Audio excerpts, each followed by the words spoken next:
Mini episode 1631 of the FDH Lounge is brought to you by Sportsology, delivering unconventional columns and webcasts about sports, TV, music, movies, and more. Follow them on the web at sportsology.com. The FDH Lounge. You want to schedule your life around it.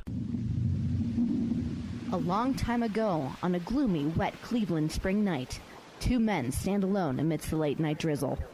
Their voices echo across the vacant station parking lot as they debate the merits of the great American radio show that have been missing for far too long. On that night, an idea was born. That idea became the FDH Lounge.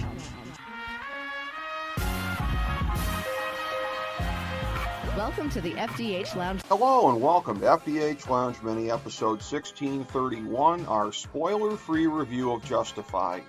This is FDH Managing Partner Rick Morris.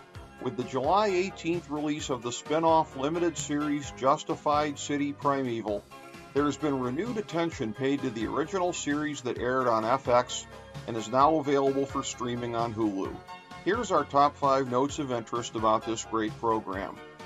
Number 5, it's often described as a modern Western set in the rural America of Harlan, Kentucky. U.S. Deputy Marshal Raylan Givens is a throwback lawman, right down to the Stetson that he wears and his ability to beat any man off the draw. He's not quite a modern anti-hero in the mold of Walter White or Tony Soprano, but he doesn't ever let any technicalities get in the way of justice. Banished from his job in Miami due to a controversial shooting of a crime lord in the cold open of the pilot, one that was technically ruled justified, hence the series name, Givens is sent back to the Lexington, Kentucky office that oversees his hometown of Harlan and the rest of eastern Kentucky. There he must tangle constantly with the figures from his past that he left behind. His now remarried ex-wife Winona, with whom there is still strong chemistry and emotion, his scummy and abusive father Arlo, a low-level lifetime criminal, Raylan's kindly Aunt Helen, who inexplicably married Arlo after the death of her sister, the backwoods Bennett crime family, who have a personal beef with Raylan for over 20 years, and the backwoods Crowder crime family, who have long employed Arlo.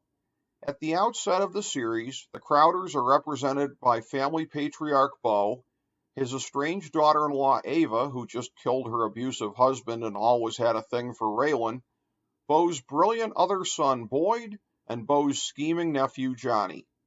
With all of these explosive figures always getting into trouble, it's no wonder that Raylan's Aunt Helen is desperate for him to get another assignment before he gets sucked irretrievably into the swamp that he successfully escaped.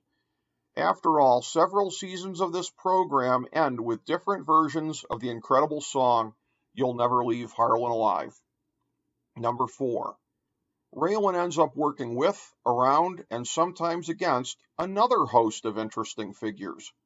His co-workers, Rachel and Tim, admire his skills, but are constantly annoyed by his do-it-my-way style. Their boss, Art Mullen, frequently alternates between appreciation for Raylan's ability to get results as well as exasperation at his methods.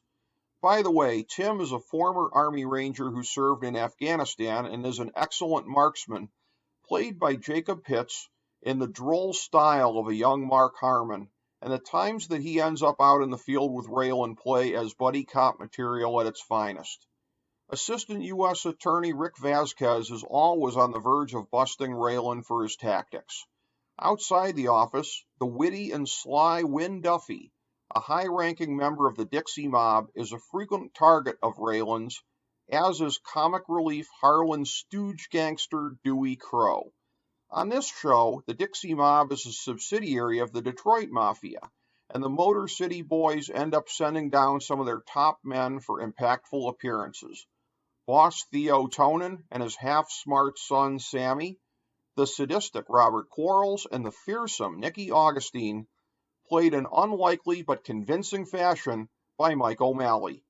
Bumbling Constable Bob Sweeney, teenage criminal but friend of Raylan's Loretta McCready, corrupt Undertaker Lee Paxton, snake-handling evangelical tent preacher Billy St. Cyr, swinger party enthusiast Sheriff Tillman Napier, Black Widow crime lord Catherine Hale, played by Mary Steenburgen, and weed kingpin Avery Markham, played by Sam Elliott, are just a few of the colorful figures on the landscape. And that doesn't even cover Elston Limehouse, the head of a black community that has been segregated since the post-Civil War era and serves as a neutral money laundering operation for various crime factions. Number 3.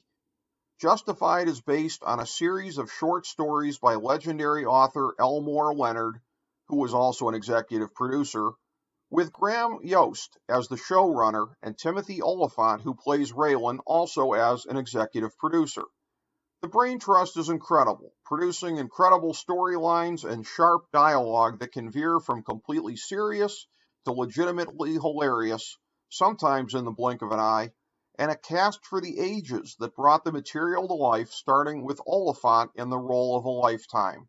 Walton Goggins, one of the finest actors of his generation, makes his mark as Boyd Crowder, the backwoods philosopher and sometimes crime lord, sometimes preacher, who works with and against Raylan throughout the series. We'd be here all day if we got into every great performance, but here's a few. Natalie Z as Raylan's ex-wife Winona, Joelle Carter as the always interesting blonde bombshell Ava Crowder, Nick Searcy as Raylan's weary boss, legendary character actor Jerry Burns as wily criminal and RV enthusiast Wynn Duffy, Raymond J. Barry as Raylan's despicable father, Stephen Root as an eccentric judge, Jim Beaver as one-time lawman Shelby Parlow, Damon Harriman as the simpleton Dewey Crow, M.C. Gainey as fearsome crime boss Bo Crowder, Jeremy Davies as self-pitying small-time criminal Dickie Bennett, the awesome Margot Martindale as crime boss Mags Bennett, and Neil McDonough as scary Detroit mobster Robert Quarles. Number 2. The main plots in each season are tremendous, feeding into a final season that serves as a culmination for any remaining threads. Season 1 features Raylan's return to Kentucky and how that impacts Boyd's arc as a backwoods preacher. Season 2 brings to light the generational family feud between Raylan's family and the criminal Bennetts, stemming from a high school baseball brawl of all things. Season 3 sees the Detroit mob take over the Dixie mob altogether and start a war with Boyd's crew.